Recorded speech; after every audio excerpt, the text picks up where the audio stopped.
वापसी का उत्सव मनाया जाता है। इस अवसर पर धम्म दीक्षा का भी समारोह किया जा रहा है। हम लोगों का जो धम्म दीक्षा है, हमारा जो धम्म दीक्षा का समारोह है, वो डॉक्टर बाबा साहब अम्बेडकर के धम्म दीक्षा से ही शुरू होता है। और हम लोग परम पूज्य बाबा साहब को आदर्श मान करके उनकी धम्म क्रांति से प्रेरित होकर के धम्म दीक्षा का उत्सव मनाते हैं। स्थान स्थान पर धम्म दीक्षा समारोह करते हैं। वैसे तो डॉक्टर बाबा साहब अम्बेडकर ने 14 अक्टूबर 1956 को धम्म दीक्षा लिया, लेकिन भगवान बुद्ध का उनके जीवन में प्रारंभ, उनके जीवन में प्रवेश 1908 में हो गया था। आप जानते हैं, जब बाबा साहब मैट्रिक पास किए तो बाबा साहब के सम्मान में एक सभा हुई और उस सभा में बाबा साहब अम्बेडकर को बुद्ध चरितम नामक भगवान बुद्ध की जीवनी भेंट की गई। जब बाबा साहब अम्बेडकर ने बुद्ध चरितम पढ़ा, उस ग्रंथ का, उस चरित्र का बाबा साहब के जीवन पे बड़ा प्रभाव पड़ा। आप बाबा साहब के बचपन को पढ़िए। बाबा साहब के बचपन को आप किसी सीरियल में देखिए तो बाबा साहब बचपन में बहुत नटखट, बहुत शरारती, रोज झगड़ा करके आते थे। बाबा साहब रोज मारपीट करके आते थे। उनसे जो उम्र में बच्चे छोटे होते थे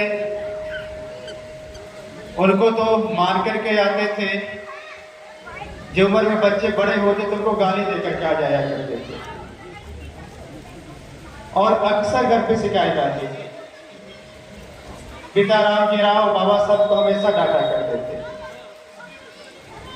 बाबा साहब को पढ़ने लिखने में बहुत मन नहीं लगता था। बहुत सारे ऐसे उदाहरण हैं कि एक बार बरसात हो रहा, बहुत तेजी के साथ बरसात हो रहा, बाबा साहब 4ठी 5वीं क्लास में रह रहे होंगे, बाबा साहब को भीगने का मन कर गया। बाबा साहब क्लास से बाहर निकले और 1-2 घंटे बरसात में भीगते रहे। पूरा जो फील्ड है स्कूल का उसमें दौड़ते रहे। बाद में बाबा साहब को उसकी सजा भी मिली। उनके अध्यापक ने बाबा साहब को खड़ा कर दिया क्लास में। ऐसे बहुत सारे उदाहरण हैं। लेकिन जब बाबा साहब ने बुद्ध चरितम पढ़ा तो बाबा साहब ने फिर संकल्प लिया, जिस तरह से ज्ञान प्राप्ति के लिए भगवान बुद्ध ने 6 साल कठिन तप किया और ज्ञान प्राप्त करने के बाद बहुजन हिताय बहुजन सुखाय का संकल्प लेकर के अपनी शिक्षाओं को प्रसारित किया। बाबा साहब ने कहा कि उसी तरीके से ज्ञान प्राप्त करूंगा, उसी तरीके से शिक्षा प्राप्त करूंगा और शिक्षा प्राप्त करके अपने समाज का, अपने राष्ट्र का उद्धार करूंगा। तो इसकी प्रेरणा बाबा साहब को 1908 में मिली। बाबा साहब ने 1938 के आसपास मुंबई में अपना घर बनाया और उस घर का नाम राजगृह रखा। आप जानते हैं कि राजगृह बिहार में है, जहां पहली संगीति हुई थी, जो मगध गणराज्य की राजधानी थी। वहां वेलवन बिहार था। भगवान ज्ञान प्राप्ति के पहले भी राजगीर गए हुए थे। भगवान बुद्ध राजगीर में वर्षावास भी किए। भगवान बुद्ध को राजगिरी बहुत पसंद थी। भगवान ने अपने उपदेशों में कई बार कहा, रमणीयं राजगहन, अर्थात राजगिरी बहुत रमणीय लगती है। क्योंकि भगवान बुद्ध को राजगिरी पसंद थी, इसलिए बाबा साहब अम्बेडकर ने अपने घर का नाम राजगिरी रख दिया। बाबा साहब ने 56 में दीक्षा लिया, लेकिन बाबा साहब 1943 में लखनऊ गए। लखनऊ में अभी भी बुद्ध विहार है, रिसादार पार्क बुद्ध विहार। उसके संस्थापक भंते बोधानंद महास्तवीर वहां रहते थे। बाबा साहब भंते बोधानंद महास्तवीर से मिलने गए। भंते बोधानंद महास्तवीर ने बाबा साहब अम्बेडकर को अपना ग्रंथालय दिखाया। बाबा साहब उस ग्रंथालय से एक किताब निकाला। उस किताब का नाम था एसेंस ऑफ बुद्धिज्म, अर्थात बौद्ध धर्म की सार। बाबा साहब ने भंते बोधानंद महास्तवीर से कहा कि भंते जी, मैंने जितनी भी किताबें पढ़ी बुद्ध धर्म पे, मुझे ए वाली किताब सबसे अच्छी लगती है। तो आप सोचिए, बाबा साहब वो धर्म की सारी किताबें पढ़ गए। और 1943 में बात कर रहा हूं। 1945 में बाबा साहब अम्बेडकर ने पीपुल्स एजुकेशन सोसाइटी की स्थापना करी।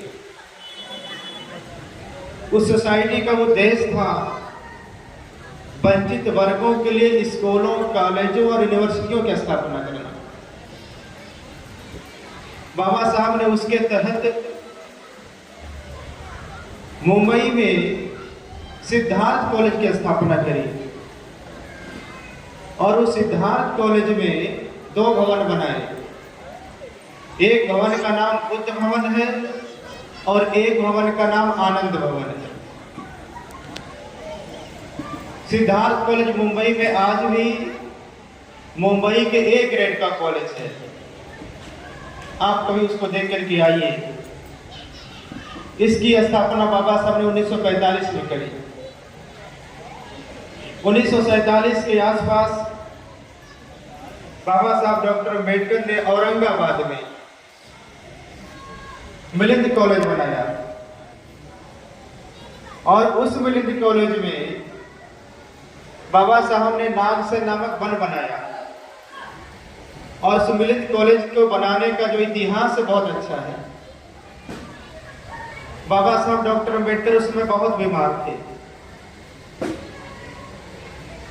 बाबा साहब से चला नहीं जाता था। उसी समय निजाम हैदराबाद औरंगाबाद आए हुए थे। बाबा साहब को कहीं पता चला, बाबा साहब हैदराबाद निजाम से मिलने चले गए। बाबा साहब ने निजाम हैदराबाद से कहा, निजाम साहब, औरंगाबाद में आपकी बहुत जमीनें हैं, आप मुझे कुछ जमीन दे दीजिए, मैं यहाँ पे एक कॉलेज बनाना चाहता हूँ।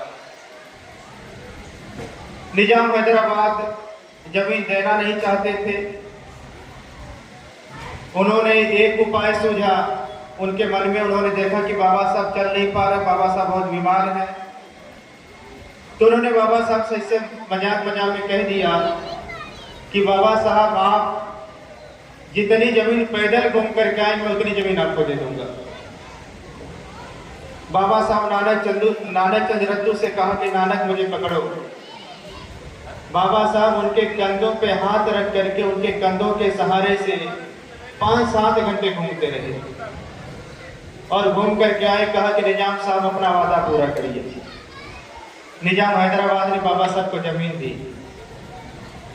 जब वो कॉलेज बना, उस कॉलेज में दो खिड़की बनाई गई है। आज भी दोनों खिड़कियां हैं। एक खिड़की से एडमिशन का फॉर्म जमा होता था, दूसरी खिड़की से स्कॉलरशिप का फॉर्म जमा होता था। उस कॉलेज में हर 2 महीने पे छात्रवृत्ति स्कॉलरशिप मिलती थी। बहुत दूर दूर के लोग इंटरमीडिएट करके आते थे। उनके पास खाने की भी समस्याएं होती थी, किताब कपड़े सबकी समस्या होती थी। किसी तरीके से लोग एडमिशन ले लेते थे। जब 2 महीने के बाद स्कॉलरशिप मिलती थी तो उसी स्कॉलरशिप से लोग कपड़ा सिलाते थे, किताबें खरीदते थे, अपने रहने का प्रबंध करते थे, तमाम चीजें। उस कॉलेज के जब 50 वर्ष पूरे हुए